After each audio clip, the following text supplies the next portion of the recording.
What's up, everybody? Welcome back to the channel, Working Man Outdoors. I'm Jeremy Lewis. So today I wanted to talk a bit about breaking down a Stoeger M2000 and cleaning it. So, Stoeger gets a bad rap a lot of times in the hunting community. Hey, they're cheap, they jam, they fail to fire. Whenever you've heard, I've been running this M2000 for almost 8 years now, and it has performed flawlessly. One thing to keep in mind if you do acquire even a new gun today is that you need to break it down, clean all the packing grease out of it, and then lightly oil it. Clean every part and make sure you lightly oil it moving forward. So we're going to start here real quick. I got the gun. I always take the strap off from the stock first. Okay, remove that. And then when you come up to the top, we're going to want to go ahead, lock the bolt back, okay? And now unscrew the cap and set it off to the side, out of your way. At this point, you'll be able to break this down just by pulling the barrel out. That's going to pull off the front foregrip and release it from the rest of the gun. At this point, you'll see the bolt is back, okay? So what you're going to want to do here, and how I always do it, I use some kind of towel and then a pair of pliers to pull off the bolt handle. I use a towel and a pair of pliers because I don't want to scar up the bolt handle with the pliers. So now I got the bolt handle off, okay? Set it to the side. And what I'm going to do too, I'm going to lay out this dirty towel here because this is one I'm going to end up spraying my cleaner with onto the parts. Now this time, as you see here, you got the bolt handle removed. So what you're going to do is hold the spring, hold the action, and press the release button. And that's going to allow all of this to slide up and out, okay? Once it slides all the way up and out, you're able to remove the bolt, the carrier, and the spring, okay? So at this point, everything is out of there, and all of your parts are out on a towel, okay? Now the last thing you want to do is to release the trigger mechanism. And the way that you're going to do that is you're going to push the release pin from the back side out through the front. Got a small screwdriver, and you're simply going to get it started by pressing on the back side. And as you see, it's going to push out through the front, okay? So pull that out. And at this point, your trigger mechanism is going to just simply pull up and out, or down and out, okay? So now you see the trigger mechanism is out, okay? So the next thing we're going to need to do is fully break down the bolt assembly. So we've got this broken down, and I'm going to show you what we do here. So I'm going to break down the bolt handle. Again, take that same pair of pliers you had, and you're going to want to remove the small bolt here. But before you do that, you want to take out this pin on the side of the bolt. This is holding in your firing pin. So be careful while you're removing this, because if you just pull it straight out without your finger on the back of this, your trigger and that spring are going to go flying. So now that I've got the trigger of the firing pin and the spring out, now we can remove the rest of this. So again, we're going to take this little piece right there and pull it out with our pliers. Again, be easy on it, but it should just pull right out. Okay, as you see, it has a hole. It has a hole in that. That's where the firing pin moves through. And now this is simply going to pull out. Okay, and then the spring comes out as well. Okay, so once you get all of that out, I move the tools out of the way, lay these out. Okay, and then I'm going to use shotgun cleaner I like the Remington shotgun cleaner. Parts down with it. So move them around good, hit all the parts. And I put this towel down because, again, you're going to see, depending on how long it's been since you cleaned your gun and stuff, you're going to see black stuff come off of your parts. This is going to be the carbon buildup and things like that from the gunpowder, from the gun. I'm also going to spray the trigger group with this as well and get pretty liberal with that. Oh yeah, all kinds of stuff coming out. Hopefully the GoPro is picking that up so you can, I'll be able to move over there and you'll be able to see it. You can also spray this on the inside of the gun. So one issue that this gun was having, my son is using this gun now for the most part, and I'm using my 3500, was that the trigger, the bolt release button was getting pretty hard for him to push in. So I'm not sure if it's got some buildup behind it. But I'm going to spray in there and check it. Be careful when you're using this kind of stuff on a gun that has a finish on it. Some of them do have a tendency of eating into that finish a little bit. So make sure if any gets on the outside that you wipe it down pretty quickly so that it's not sitting on the wrapped surface or the dipped surface. Okay. So I'm just going to set this to the side for right now. And I'm going to go in and I'm going to kind of wipe down the parts from the bolt assembly. Okay. And what you're going to want to do is come back with some kind of high quality oil, not rim oil, and you're going to want to apply a very light coating of that oil to all these parts.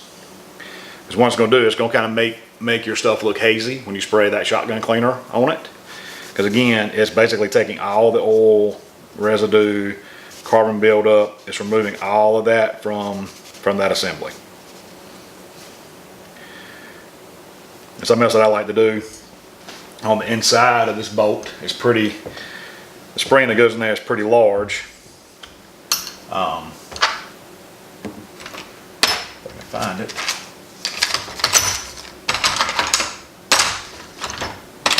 Thought I had it.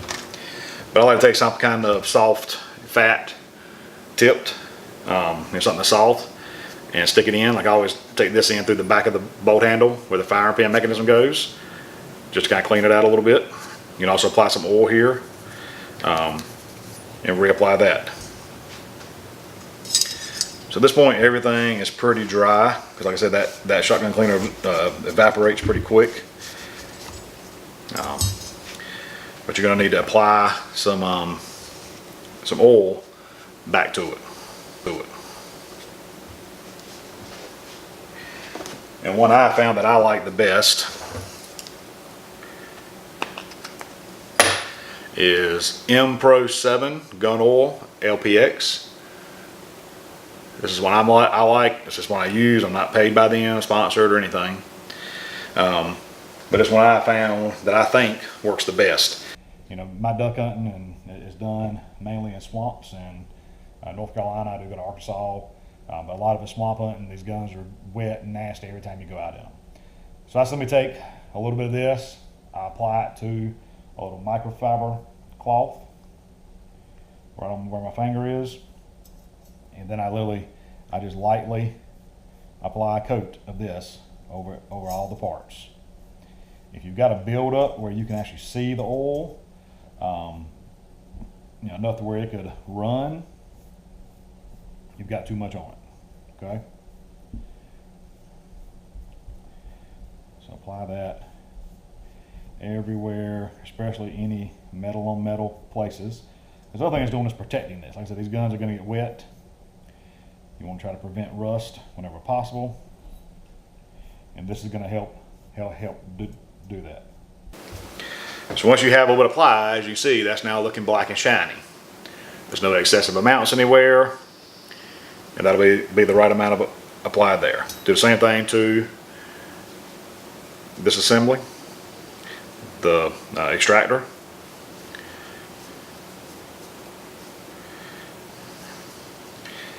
We'll do the same thing to the inner spring for the extractor. And a lot of times once you put that initial amount of oil on your cloth, you don't need to apply a whole lot more normally. There's normally be enough there to get you through. Now if it starts feeling dry, or if the spot gets too black, because it's still cleaning it as well, then you might just need to reapply a little bit, and maybe in a new spot that doesn't have the carbon residue. Okay. And now I'm going to do the big slide here, carrier. Now we still need to apply oil to the trigger mechanism. Now obviously you're not just going to just dump a bunch of oil into this. I'd want to pick up the areas that actually move. So your trigger, if that triggers a fire pin, the release, the part that feeds the shells up into the gun. We'll make sure there, you know, the hinges that control all of that, make sure they're all clean. Like right now, see, I'm still hearing, well, guess not. I thought I was hearing dirt or grime or something in there that was making a noise, but I think it's okay.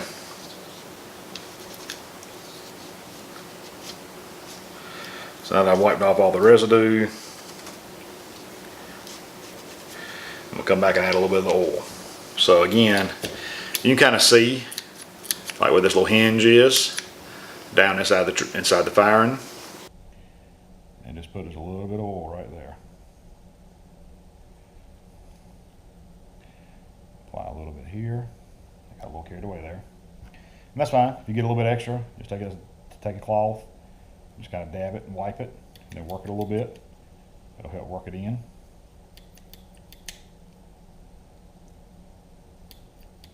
You see how this little spring back here moves? I just noticed a little bit of rust on that. I'll clean it off. Then I'm going to apply a little bit of this while that's open. When I'm talking here, in case the other camera didn't pick it up real good, as you move this, you can see the spring expands and retracts. And where that comes out the other end, as I apply a little bit of oil right there. And then I'm going to do just a dab right down inside here where all those parts move around. And then like I said, wipe up the excess. And I'm going to hit a little bit on this side over here too, because that's the part that handles the bolt lock mechanism.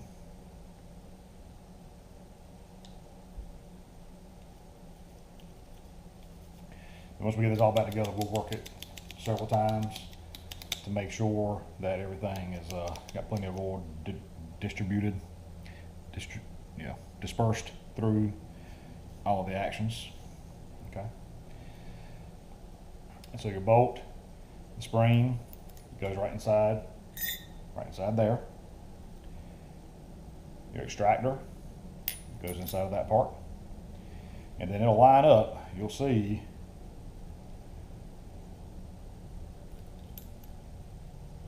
where this hole lines up on the outside there. That is where your pin is going to drop back down in.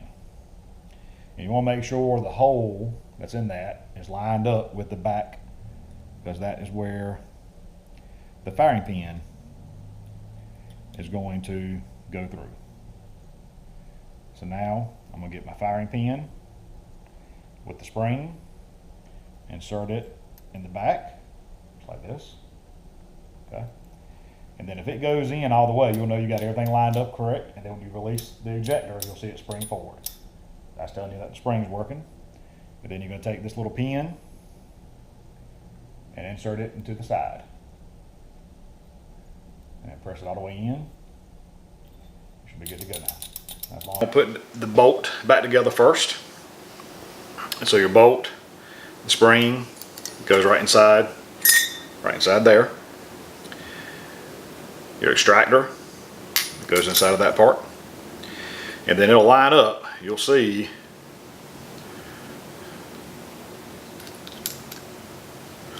where this hole lines up on the outside there, that is where your pin is going to drop back down in. And you want to make sure the hole that's in that is lined up with the back, because that is where the firing pin is going to go through. So now I'm going to get my firing pin with the spring, insert it in the back, just like this. Okay. And then if it goes in all the way, you'll know you got everything lined up correct. And then when you release the ejector, you'll see it spring forward. That's telling you that the spring's working. And then you're going to take this little pin and insert it into the side. And then press it all the way in. You should be good to go now. As long as that's springing in and out, you know you've got that on there correctly. Now, kind of the tricky part here to all this is getting your trigger assembly back. Getting your trigger assembly back into the gun. This is probably the hardest step in this entire process. Okay. So what you're going to want to do is start and feed that down in. You'll see where it's got a notch here for it. And then you're probably going to play with it a little bit to get it to go back into where it's supposed to. Okay. Now again, you got holes where that pin lines up, and then the trigger guard should be flush under the gun. So right now, I think I might have gone a little bit too far. I don't think I did. Let's see.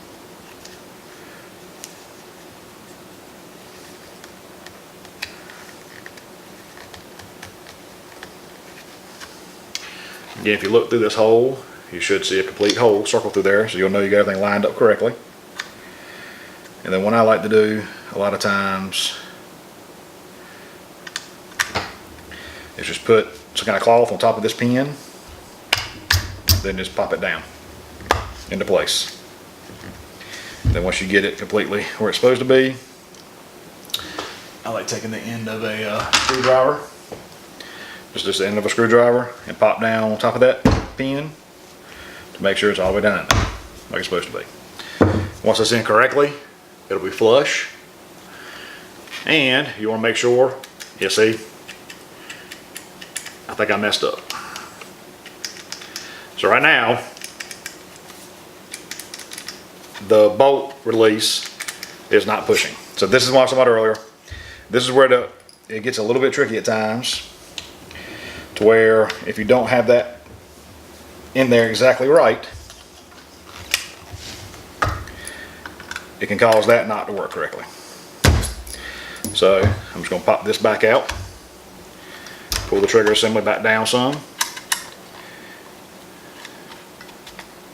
and sometimes you might need to press in on that just a hair on the trigger on the bolt release on the inside. You'll feel it, to just make sure that it is in there exactly correct. So I think I got it right now.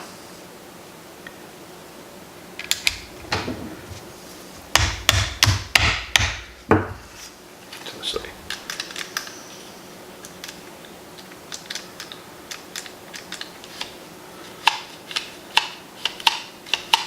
And one way to be able to tell is if your shell ejector will freely move up and down. That should mean that you've got everything back in there correctly at this point. The next step is to put your spring, okay.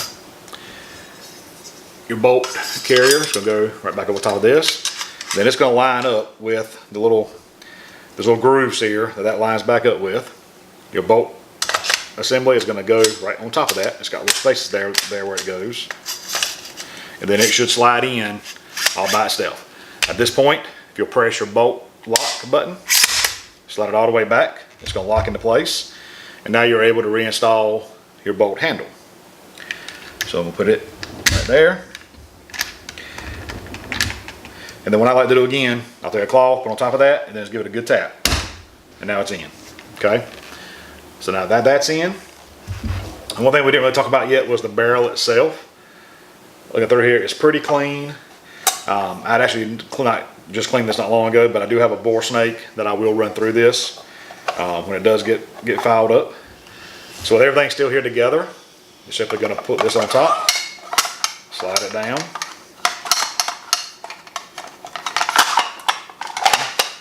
Then all that should just line right back up. Then you take your end cap and screw it right back on. Okay. And get it where it's fairly tight. At this point, everything should be back together. I press the bolt handle release. It should release the bolt. Okay. Lock it back again. Bring it back. It's a little. Okay. So I feel like I got everything back together correctly. Everything's tight. One thing I have had an issue with on these Stoegers is that the stock bolt back here has become loose on me. You know, in Arkansas, goose hunting, we were shooting 3.5 inch or 3 inch BBs or 3.5 inch BBs in my 3500. I guess the recoil can loosen that up. I recommend getting some Loctite, the kind used for guns, and put some Loctite on that nut and then tighten it down the way it's supposed to be. That'll alleviate any of those issues or issues in the field with these guns. But for the most part, like I said, Stoeger's been good to me. This gun, like I said, is 8 years old. You can see some wear around the handle there. I dove hunt with it, turkey hunt with it. I've got a turkey barrel that goes on it with a red dot scope. Duck hunt with it, and now my son's duck hunting with it. So this gun's probably fired, you know, 5,000 or more rounds at this point between all the seasons, and I do not have a complaint about it. Number one, because I paid less than $500 for the combo. That was for this barrel plus the turkey barrel and the additional stock that goes with the turkey barrel.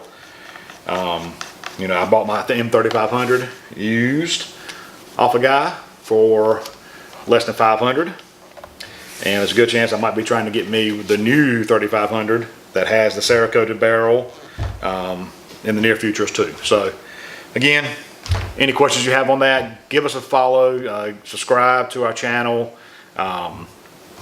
Hopefully we're bringing you more and more content that you guys like. Give me a leave me a comment, tell me what you think about the video. We're just getting going good here and trying to make this work, so let me know what you think.